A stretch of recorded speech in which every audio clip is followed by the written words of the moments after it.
Module 3, Title IX Training for the Presidents, Title IX Coordinators and Designees, Hearing Panelists, and Advisors. In this module, we will continue discussing relevancy, and then we'll turn to informal resolutions, which is something we've not talked much about so far. After that, we will start a discussion on the hearing that will be finished in Module 4. We're picking back up with relevance, which we discussed at the end of Module 2.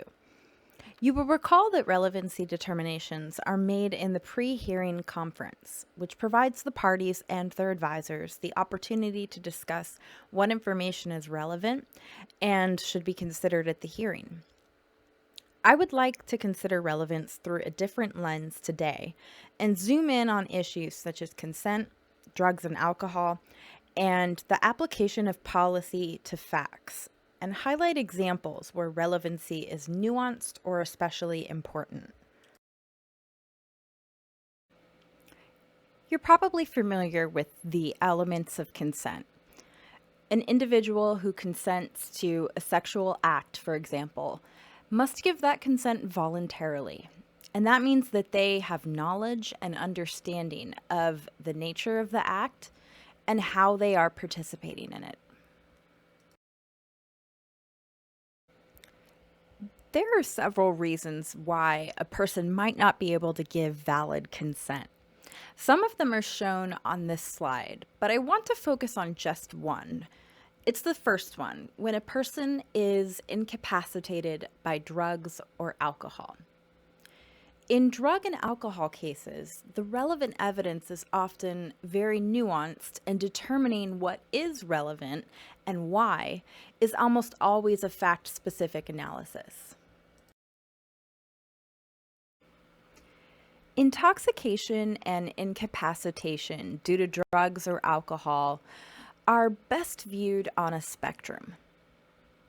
When a person consumes drugs or alcohol, they will go from a state of sobriety to a state of intoxication, and then possibly to a state of incapacitation. This is fact-specific, and it depends on many things, such as how much alcohol or drugs were consumed over a period of time, what kind of drugs and alcohol were used, whether there were interactions with other substances, and the individual's health, body, and tolerance level. Intoxication is a state in which an individual may be able to consent to sexual activity. If a person is incapacitated, however, due to drugs or alcohol, their intoxication has increased to a level where they are unable to make rational decisions. The reason they cannot make rational decisions is because they cannot give informed consent. Informed consent is consent that is given voluntarily with knowledge and understanding of the nature of the act and the person's participation in it. One example of this is when a person is given a date rape drug. The effect of the drug can make a person incapable of making rational decisions because they are not able to give informed consent.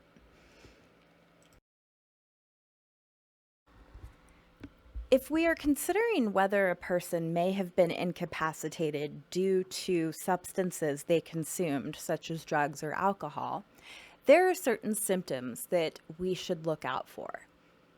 Those symptoms might include that the person has difficulty walking, they're stumbling, they're uncoordinated, or perhaps they're coming in and out of consciousness. They don't understand what's happening around them, and they're not able to really talk. Their speech is slurred.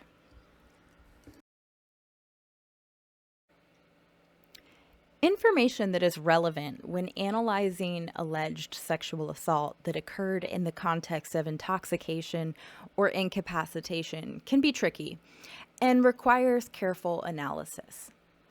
For example, we should ask ourselves, what was the complainant's state when the sexual act occurred? Any information that we can get about that is relevant, because if complainant was merely intoxicated, it's possible that they gave informed consent or could have given informed consent. If they were incapacitated, informed consent is not a possibility. Some relevant questions we might consider is how much of a substance was used? Did it have an interaction? Could it have had an interaction with other substances? How much time passed between the substance consumption and the sexual act? Another question to consider is, did the respondent know, or given the circumstances, should they have known that the complainant was incapacitated? This is a dependent variable, and we should consider physical symptoms and what we know about the respondent's actual knowledge of the amount of drugs or alcohol complainant consumed. Some relevant questions to consider here is, do we know if the respondent was with the complainant the entire time that the substances were consumed? Did they give complainant the substances? Were there physical symptoms that complainant was exhibiting?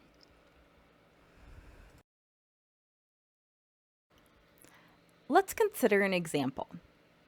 Roberto and Mia are classmates. One Saturday, they go to Mia's apartment and they watch a movie. During the movie, they each consume several beers. Afterwards, they go to a party at a friend's house. At the party, Roberto drinks heavily all evening. He's drinking mostly hard liquor and he's very, very intoxicated. Mia doesn't have any drinks the entire evening, and they were together the majority of the night. After the party, Roberto and Mia go back to Mia's apartment. They're walking home, and Roberto is slurring his words. He has trouble walking, he's stumbling, and he doesn't seem to understand Mia when she talks to him. They arrive at Mia's apartment, and they get in bed. In bed, Mia gropes his private body parts for the purposes of her sexual gratification. Now, during the time that happened, Roberto had the same symptoms mentioned before. He was confused, slurring his words, not very coordinated. So when considering the question of whether Roberto could have given consent or if Mia's actions constitute forcible fondling, which is sexual assault, what information stands out to you as being most relevant? What stands out to me is that Mia seems to have observed how much Roberto was drinking and what he was drinking because they were together most of the night. Roberto is also exhibiting several symptoms of incapacitation. It doesn't seem like much time passed between the alcohol intake and the sexual activity. So there may not have been enough time for Roberto to sober up and have a better understanding of the situation and be able to give informed consent. I would say here, given the totality of the circumstances, that Mia either knew or should have known that Roberto could not give consent in this context. I'd like to give an example of applying policy to a fact pattern and considering the essential elements of the policy violation and whether or not they're present in the fact pattern. Information that supports the existence of each essential element will be relevant. Relevant information can be considered at the hearing. Let's use severe, pervasive, and objectively offensive unwelcome conduct. We will break down each essential element and go over its meaning, and then we'll walk through an example and talk about which pieces of information are relevant. The first element is unwelcome conduct. This is pretty easy to define. It is simply unwanted behavior, conduct towards you to which you did not consent. This can be as simple as someone touching you without your consent when you don't want them to. The second essential element is severe conduct. The word severe can have a few different meanings. If something is severe, it is of great significance, like a severe injury. It can also be used to describe the extent of something, such as an extreme. When it comes to Title IX matters, the Department of Education has said that the more severe the conduct, the less the need to show a repetitive series of incidents. This is particularly true if the harassment is physical. What this means is that the repetition of conduct can certainly make it more severe, but some things can be severe without the element of repetition, such as physical acts. A violent assault, for example, is severe, even if it only happens once. The next essential element is pervasive conduct. Pervasive means something that is widespread or openly practiced. It might be something that happens frequently or regularly, or that is just common. For example, a toxic workplace culture can be considered pervasive.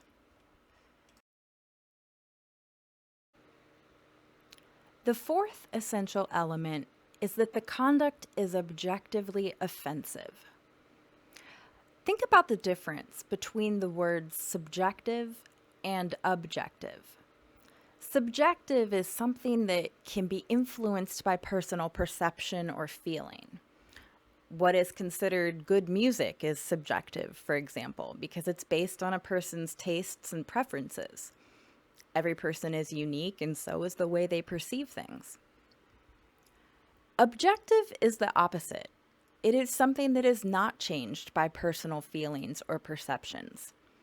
An objective opinion is a non-biased opinion, for example. Objective can also mean generally accepted. For example, it is an objective truth that the sun rises in the east, or that it is objectively wrong to sexually abuse your spouse. If something is objectively offensive, that means that a reasonable person would find it offensive. Some examples of objectively offensive behavior include hitting someone, sexually assaulting someone, or bullying.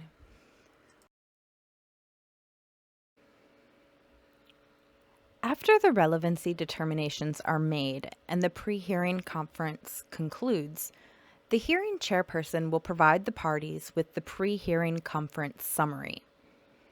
This gives us the list of approved relevant questions and evidence to be used at the hearing, documentation of any relevancy-based exclusions of questions and evidence for the hearing, and the list of witnesses who will be available to testify at the hearing.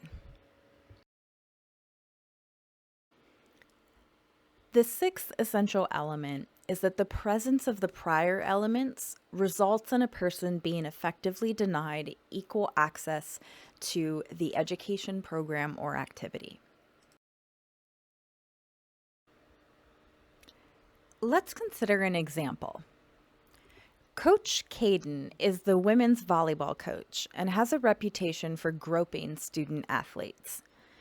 When Bianca joined the team, she was told to watch out for Coach Caden in two situations, in the locker room and when Coach Caden shows the team how to do athletic moves. Those situations are where a student athlete is most likely to be groped.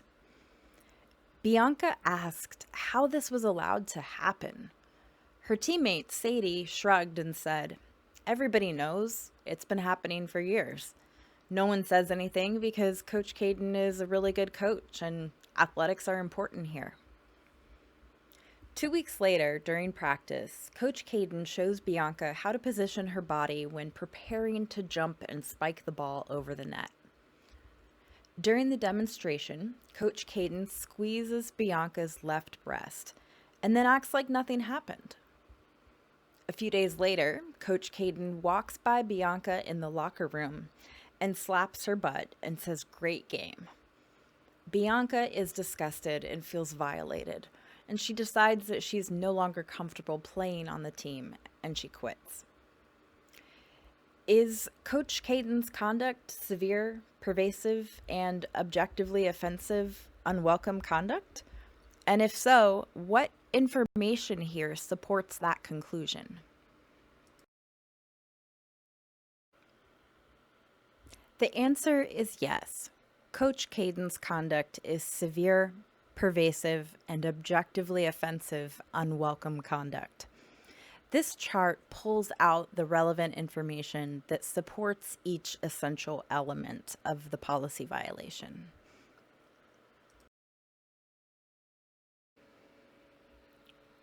After the relevancy determinations are made and the pre-hearing conference concludes, the hearing chairperson will provide the parties with the pre-hearing conference summary.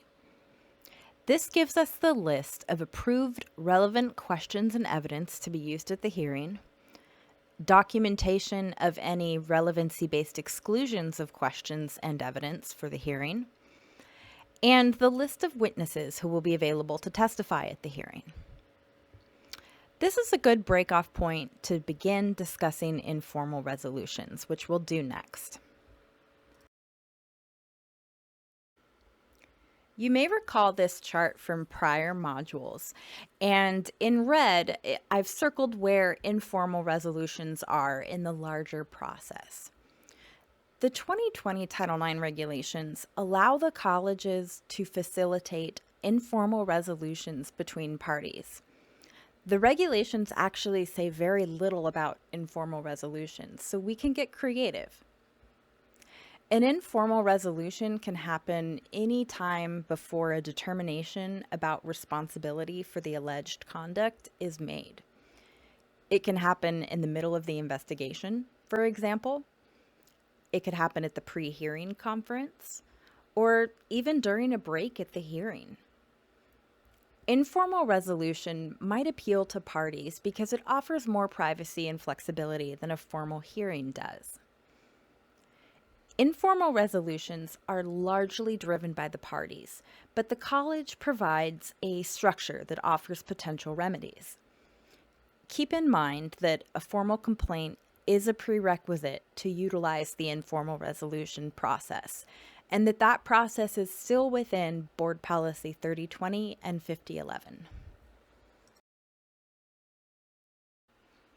However, informal resolution is not appropriate for every situation, and the process must be used in a conscientious way. For example, if a case involves violence or predatory behavior, it may not be suitable for informal resolution. Also, the 2020 Title IX regulations specifically prohibit using informal resolution to resolve allegations that an employee, including student employees, sexually harassed a student if the alleged harassment occurred in the context of their employment. The Title IX coordinator or designee has the authority to determine whether or not a matter is appropriate for informal resolution. This is often a fact-specific determination.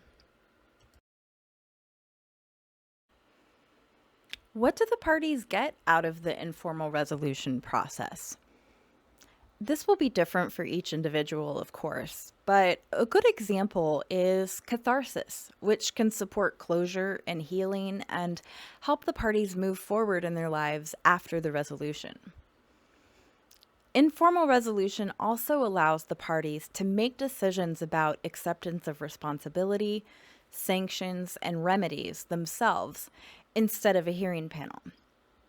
Keep in mind that their agreement must be deemed appropriate by the college. Pursuit of an informal resolution does not require that the respondent agree to accept all or part of the responsibility for the alleged conduct. This is truly something for the parties to work out between themselves. An investigative report, for example, might influence the parties' negotiation because it sets forth the evidence that will go to the hearing panel if there were to be a hearing.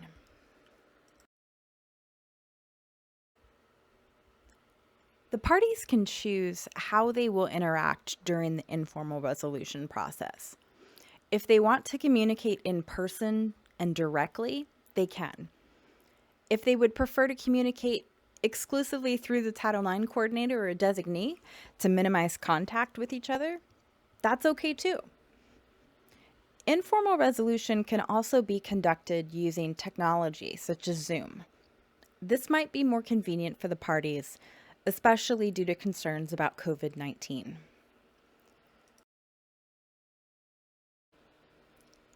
If the parties agree to start the informal resolution process, the college must provide the parties with written notice of the allegations, any requirements of the informal resolution process, and any consequences resulting from participating in the informal resolution process. For example, records that might be maintained or shared. Here's an example of some potential remedies the college could facilitate. Parties do not have to choose one path. These options and others can be mixed and matched to suit the parties' needs. Desired outcomes will vary from case to case, as each individual and each case is unique. Informal resolution can be a good option for parties to craft an agreement that works for them. The Title IX coordinator or designee will facilitate the informal resolution process to ensure that the parties' negotiations are civil and non-coercive.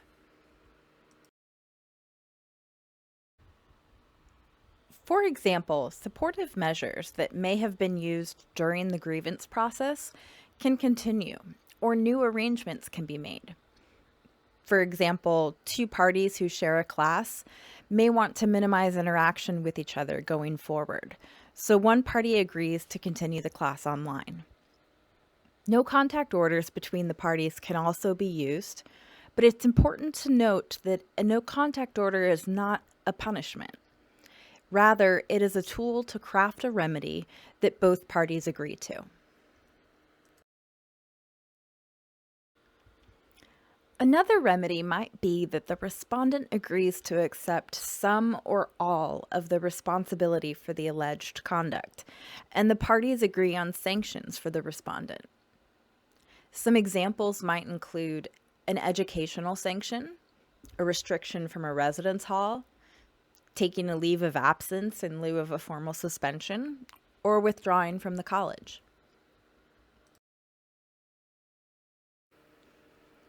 If a party does not want to continue with the informal resolution process for any reason, they can withdraw.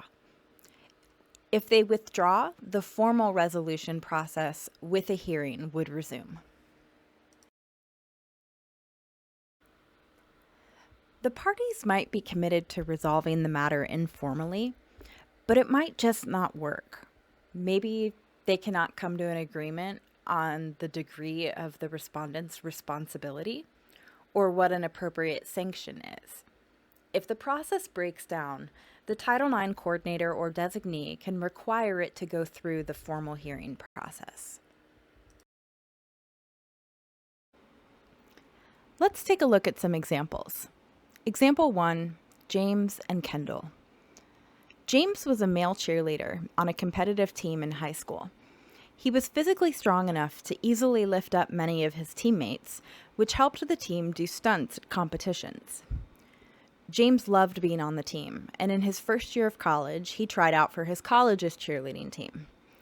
The college's cheerleading team is a co-ed team and allows males to join, but for the past few years, it has been all female. Kendall is the team captain, and she does not like the idea of having a man on her cheerleading team. She feels that men who are cheerleaders usually have bad intentions and that they only participate in the sport to gain access to fit, attractive girls. Cheerleading tryouts lasted a week, and during that time, Kendall made James feel very unwelcome, and she told other cheerleaders that he would take advantage of girls on the team. This behavior continued until the end of the tryouts, and James was not selected to be on the team. James filed a formal complaint of sexual harassment against Kendall, alleging that on the basis of sex, Kendall had engaged in a pattern of unwelcome conduct that was severe, pervasive, and objectively offensive. When the investigation was completed, Kendall read the investigative report and realized there was a lot of evidence supporting James's claim. She decided to see if she could work things out with James informally instead of going to a hearing. James agreed to try informal resolution. He wanted Kendall to be held accountable for her conduct, but he also felt it was important she understand how hurtful it was. He decides to meet with her and the Title IX coordinator to have a conversation and explain how her behavior made him feel and his true motivations for wanting to join the team. They are able to have a civil conversation about their feelings, and Kendall begins to understand James's perspective. They agree that Kendall will step down as team captain and make a public apology to James with the team present. Kendall will admit she was wrong in characterizing James the way she did and making him feel unwelcome. And James will have another opportunity to try out for the team with someone else taking Kendall's place as a decision maker. The Title IX coordinator approves of this agreement and memorializes it with James and Kendall. Let's change the scenario a little bit.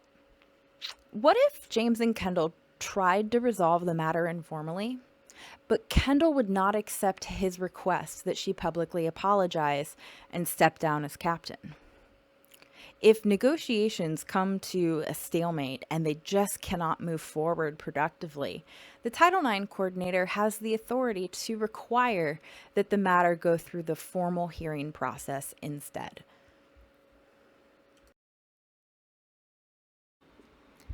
Example 2, Blake and Skylar. Blake and Skylar had consensual sexual intercourse a week ago in Skylar's dorm room. They have been in a sexual relationship for a few months. On this occasion, they were engaged in sexual intercourse, and Skylar decided they did not want to continue because they weren't feeling well. Skylar said, "Babe, I don't feel very well, and I just want to get some sleep. Can you stop? We can finish up in the morning." Blake replied, "But I'm so close. It'll only be a few more minutes." Blake continued to have sexual intercourse with Skylar for another 5 minutes after Skylar asked them to stop. Skylar files a formal complaint of sexual harassment with the college, alleging that Blake forcibly raped them. Skylar thinks they might be able to settle things through an informal resolution, and Blake agrees. They tell the Title IX coordinator that that is how they'd like to proceed. The first thing the Title IX coordinator should consider here is whether it is appropriate for informal resolution to be used here. Earlier, we talked about situations when informal resolution should not be used, like cases involving violence or predatory behavior. The Title IX coordinator considers this and looks carefully at the allegations. No violence was alleged, and there was no pattern of predatory behavior. Both parties seem like they can work through the matter informally, and so the Title IX coordinator allows them to proceed. The Title IX coordinator will monitor their negotiations and keep an eye out for changing dynamics, such as coercive behavior, bad faith, or something else that could require the case to be resolved by a hearing instead of an informal resolution. Blake and Skylar sit down with the Title IX coordinator, who starts the conversation by restating the allegation and its context, and then the parties start talking. Skylar says they felt violated because they withdrew their consent when they asked to stop intercourse, and Blake ignored them. Skylar says Blake should have respected their wishes and stopped, and that an orgasm is not more important than bodily autonomy and human dignity. Blake argues that it wasn't that big of a deal and that they are not a rapist. Things get tense, and they decide to end the meeting and talk again the next day. When they resume the conversation, Skylar tells Blake that the incident is causing them nightmares and that they cannot trust Blake anymore. Blake slowly starts to realize how much this has impacted Skylar and becomes remorseful. Blake still thinks it wasn't that big of a deal, but acknowledges that to Skylar, it was. They come to an agreement. Blake will volunteer at a shelter for rape victims for 10 hours total and will write a reflection paper about the experience that they will submit to the Title IX coordinator. Blake will also speak with a counselor and go to at least 2 sessions. Skylar would like to move to a different room so that they are not sleeping on the same bed where the rape occurred. The Title IX coordinator accepts these terms on behalf of the college and memorializes an agreement with them. Now, had this case been different, say there was domestic violence or dating violence, or perhaps a date rape drug was used to facilitate sexual assault, informal resolution would not be appropriate, and a matter such as that would need to be resolved by a hearing.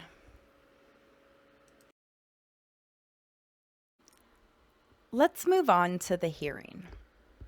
The parties will go to a hearing if they do not go through the informal resolution process or if that process fails. This section is particularly important for those who will be serving as hearing panelists, also known as decision makers, and advisors. We will not finish discussing the hearing in this module. We take an overview of the big picture and we will pick it up again in Module 4.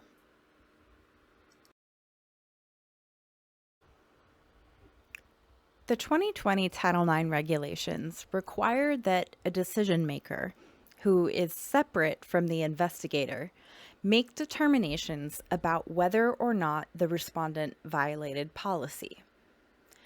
That distinction is clear in Board Policies 3020 and 5011 because, as we discussed, the investigator conducts the investigation and organizes and summarizes the evidence in their investigative report.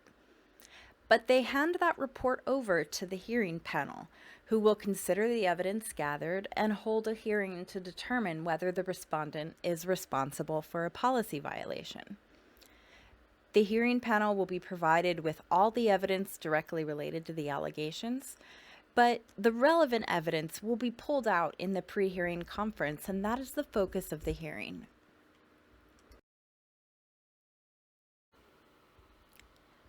The hearing panel is made up of a minimum of 3 people who each have a vote. One of the panelists is the hearing chairperson. These are the decision makers. The hearing panel can ask questions of the parties, call and question witnesses, and review the evidence. Their ultimate task is to decide whether the respondent is responsible for the alleged policy violation based on the evidence. The standard that they will use to determine this is called the preponderance of the evidence standard, which we'll talk about shortly.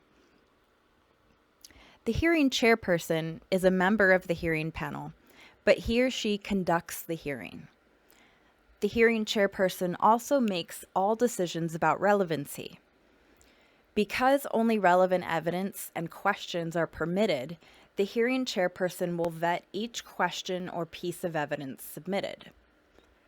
Many of these will have already been approved as relevant during the pre-hearing conference, but questions or evidence that were not pre-approved as relevant must be ruled on by the chairperson before they are answered or addressed. If a question or evidence is excluded as not relevant, the decision will be explained and documented. The hearing chairperson is responsible for making sure that the hearing is being recorded and that the recording is provided to the parties for their inspection and review afterwards. Advisors are present to support their advisee. The advisor's most important role during the hearing is to ask the questions of the other party and the witnesses on behalf of their advisee. This includes questions that challenge credibility. We'll talk more about this too. The Title IX coordinator or designee is there to answer questions and provide clarification if needed, but they don't have another role. A preponderance of the evidence is the greater weight of the evidence. Evidence is given weight when it is relevant, credible, and reliable. Another way of thinking about this standard is to evaluate the evidence and ask, is it more likely than not that the alleged conduct occurred?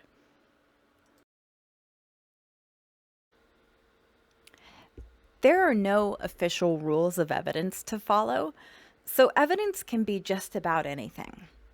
It will often be things like text messages, pictures, social media posts, statements, and sometimes physical objects. An example of a physical object that might serve as evidence is a smashed cell phone that respondent allegedly stopped on during an incident of domestic violence. Evidence is given weight when it is relevant, credible, and reliable. That means it's important to consider where it comes from, its content, the plausibility of the content, and whether there's corroboration for it. Are there any inconsistencies that we need to probe? What does the evidence tell us about inculpation or exculpation? Remember that credibility cannot be determined based on a person's status as a complainant, respondent, or witness. How should you prepare for a hearing? Advisors and hearing panelists will need to delve deep into the investigative report and the evidence to ensure they have a comprehensive understanding of the matter. The applicable policy is always a good starting point. You should read the whole thing and understand the definitions of the allegations at hand. Next, read the notice of allegations and investigation that the respondent received. You should consider whether there are multiple policy violations alleged or just one. You should break down the policy violation and take note of its essential elements. And remember, each essential element needs to be present for there to be a policy violation. You should read the investigative report, which organizes and summarizes the relevant evidence. Hearing panelists are tasked with determining the credibility of the evidence. You can also take a look at the evidence itself, like text messages and pictures or videos. This is a strategy that is helpful to me in parsing out information and making sure I fully understand complex material. I would recommend trying this and making a list of your questions as you go. Some of your questions you might answer for yourself as you get deeper into the material, and some will be questions that you'll want to ask at the hearing. Here are 5 tips for how you should conduct yourself in the hearing. Number 1, give it your full attention. Number 2, be professional and do your best to cultivate a safe, calm environment. Number 3, maintain eye contact with whoever is talking. Number 4, be respectful in how you address people and speak to people. Number 5, try to keep your face neutral and avoid looks like disbelief or irritation. Remember that a party might be emotional and could be experiencing mental health issues. Be careful not to make light of what you might perceive as a minor issue, because to the party, it might not be.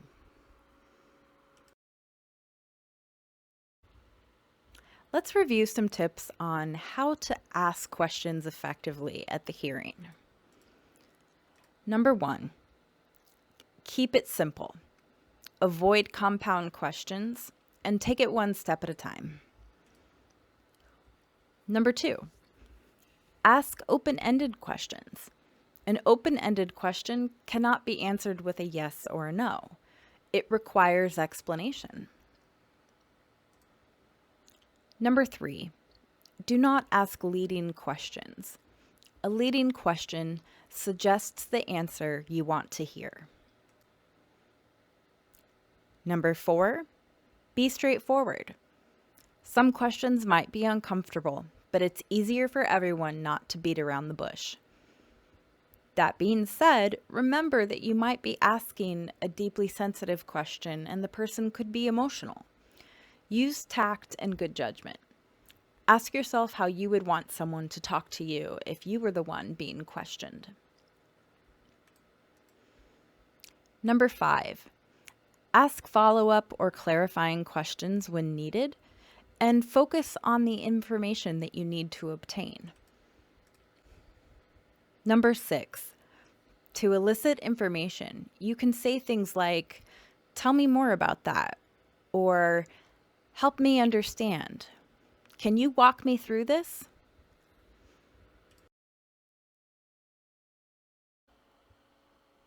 The precise procedural steps of a hearing will be covered in detail in upcoming guidelines, but we can discuss it generally here. First, the recording equipment being used, whether it is audiovisual or audio, will be tested to make sure that it's working. It will then be turned on and the hearing will begin. The hearing chairperson directs the hearing and will introduce all participants, review the procedures, and check to see if anyone has questions about the process. The chairperson will ensure that everyone has the materials they need, such as a copy of the investigative report, their list of pre-approved relevant questions, scratch paper for notes, etc. The chairperson will make any relevancy determinations needed throughout the hearing. This is the basic setup for a hearing. The complainant will testify. When they finish, the hearing panel may ask them questions. After that, the other party's advisor may cross-examine them, and the complainant's advisor can follow up with questions too. This step will be repeated when the respondent testifies. Afterwards, the witnesses will testify and may be asked questions by the hearing panel. Then, both parties' advisors can cross-examine the witnesses. Both parties will then make a closing statement, and the hearing will end, and the recording equipment will be turned off.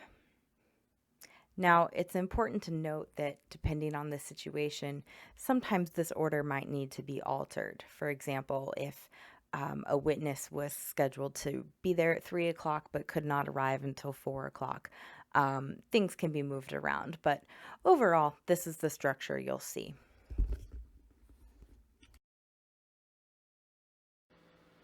Cross-examination and advisors. Cross-examination of the other party and of all witnesses is permitted in the hearing, but it must be conducted by the party's advisor, not the party themselves. Remember, if a party does not have an advisor, the college will appoint one for them at no cost to ensure they have one at the hearing. What is cross-examination? In this context, cross-examination is the questioning of the other party or of a witness that occurs after that party or witness has testified. For example, the complainant will testify. Afterwards, the respondent's advisor can ask complainant relevant questions. Often, questions asked on cross-examination will be ones that challenge credibility or present information in a different light. Cross-examination must be conducted directly, orally, and in real time. But the questions and evidence must be relevant and approved by the hearing chairperson. If a question or evidence is excluded, the reason will be explained and documented. The 2020 Title IX regulations have some requirements for cross-examination that show us how important it can be at the hearing. If a party or a witness does not submit to cross-examination at the hearing, that means that the hearing panel cannot rely on any statement that that party or witness made when they determine whether or not the respondent is responsible for the alleged conduct. But the hearing panel cannot draw an inference about the determination regarding responsibility based solely on a party's or witnesses' absence from the hearing or refusal to answer cross examination and other questions. You have completed Module 3. Please email tsinclair@nscs.edu to certify that you have completed this module. Thank you.